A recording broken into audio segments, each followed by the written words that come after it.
The family could not find JonBenet anywhere. The family was desperate and trying to find answers. They reported her missing as soon as they found a 2.5-page handwritten ransom note on a kitchen staircase.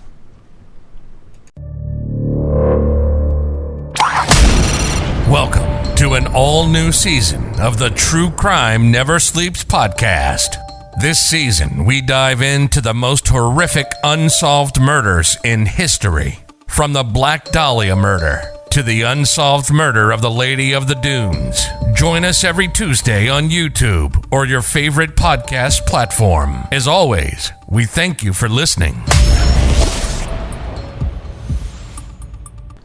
Hello and welcome to the True Crime Never Sleeps podcast, the podcast where I share true crime stories for your entertainment.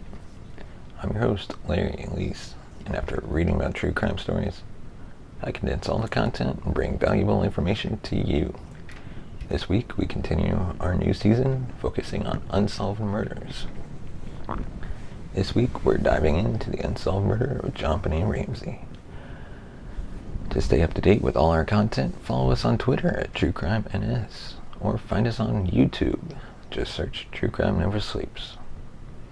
And check out our sponsor, Poddex. Visit poddex.com and use promo code TCNS for 10% off your first purchase.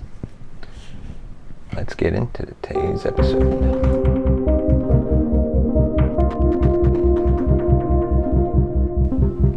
Murder is always awful and traumatic for everyone around. It completely goes against the natural order of things. The person should have not died that day. But some awful person took her or his life, and now life will never be the same. What makes this case even worse is the fact it was a young girl who died. A young girl with a bright future ahead of her. A young girl who was loved by many people. This is a confusing and sad case. This is the case of JonBenet Ramsey's murder. As always, let's start with some background and then the case of the unsolved murder. JonBenet Ramsey was born in 1990 in Atlanta, Georgia. She had 2 siblings and she was the youngest one. She is the daughter of Patricia Ramsey, who died in 2006, and JonBenet Ramsey, who is still alive. She was enrolled in kindergarten at High Peaks Elementary School in Boulder, Colorado. JonBenet was present in many children beauty pageants in their area and won the titles of America's Royal Miss, Little Miss Charlevoix, Little Miss Colorado, Colorado State All-Star Kids Cover Girl, and National Tiny Miss Beauty. The family fully supported her and were always present in all of her competitions. Her family went through tough losses even before her death. Her half-sister, Elizabeth Ramsey, had died in a car crash nearly 5 years earlier at age 22. Before I walk you through the tragedy, it is important to know that JonBenet's body was found on December 26, 1996 in her family's house. She was buried at St. James Episcopal Cemetery in Marietta, Georgia, on December 31st, right beside her half-sister who had died years earlier.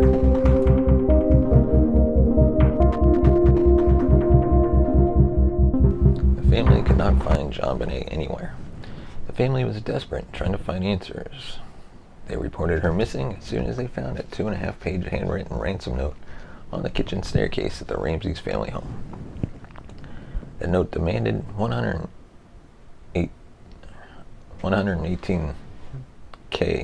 and John pointed out to the police first on the scene that the amount was nearly identical to his Christmas bonus of the prior year, which suggested that someone who would have access to that information would be involved in the crime.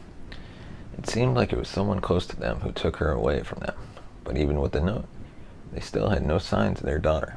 However, things changed quite quickly when John found the girl's body in the basement of their house about 7 hours after she had been reported missing.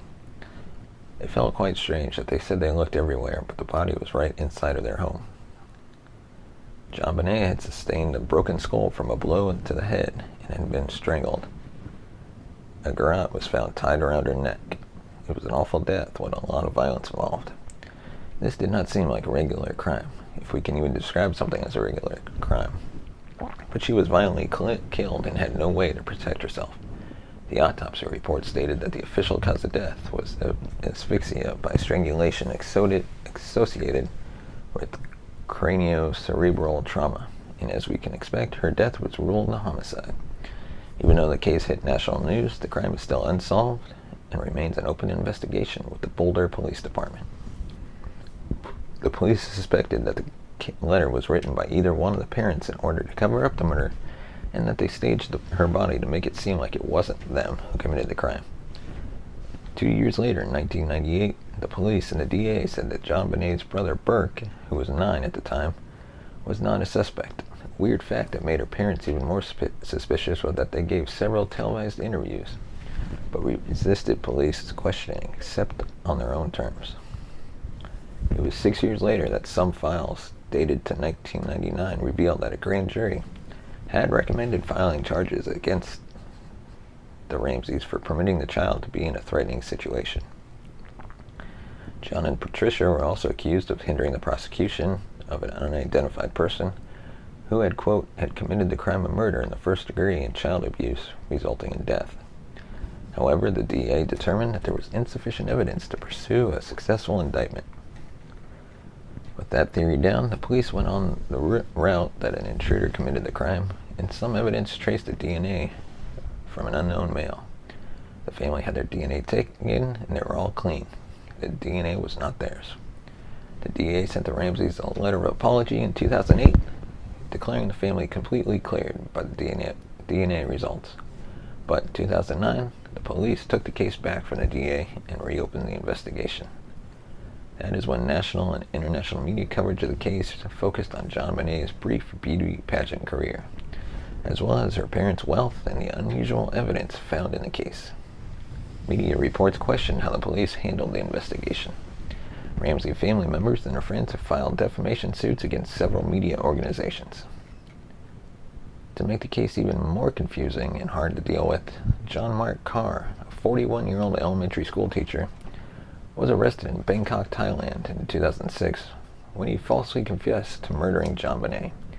He claimed that he had drugged, sexually assaulted, and accidentally killed her right inside of her home.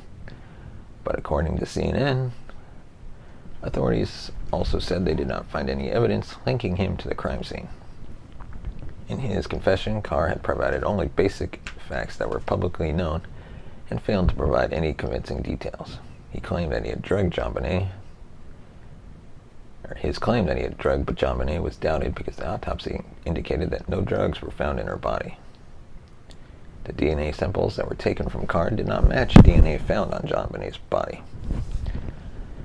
This story, however, is still unsolved.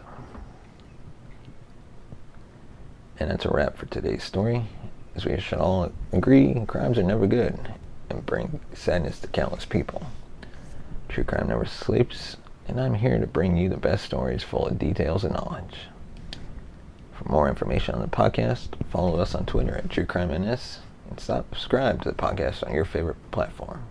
Check us out on YouTube.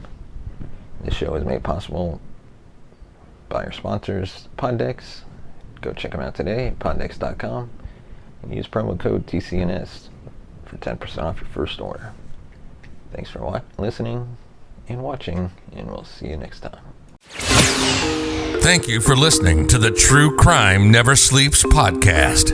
Follow us on Twitter at TrueCrimeNS. Like us on Facebook at True Crime Never Sleeps. Send us a voice message at anchor.fm/truecrimeneversleeps/message. Tune in next week for an all-new episode.